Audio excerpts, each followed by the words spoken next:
ઇટાલિયા આજે સચિવાલયમાં માનભેર કરશે પ્રવેશ। વિસાવદરની બેઠક જીતતા આજે ધારાસભ્ય પદના શપથ લેવા માટે ગોપાલ ઇટાલિયા વિધાનસભા આવશે। ગોપાલ ઇટાલિયાની સાથે કડી બેઠકથી જીતેલા ભાજપના રાજેન્દ્ર ચાવડા પણ ધારાસભ્ય પદના શપથ લેશે। વિધાનસભાના અધ્યક્ષ બંને પદનામિત ધારાસભ્યોને શપથ લેવડાવશે। સવારે 11 વાગ્યે ગોપાલ ઇટાલિયા ગુજરાત આમ આદમી પાર્ટીના અધ્યક્ષ ઈસુદાન ગઢવી સાથે સમર્થકો સાથે વિધાનસભામાં આવશે।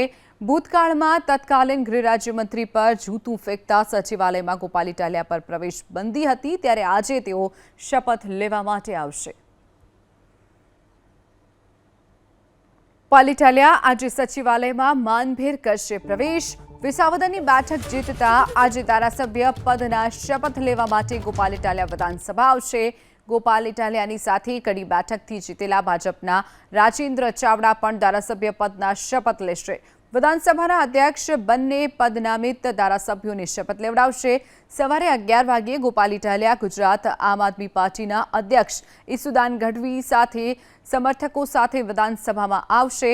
ભૂતકાળમાં તત્કાલીન ગૃહ રાજ્યમંત્રી પર જૂતું ફેંકતા સચિવાલયમાં ગોપાલ ઇટાલિયા પર પ્રવેશ બંધી હતી, ત્યારે આજે તેઓ શપથ લેવા માટે આવશે।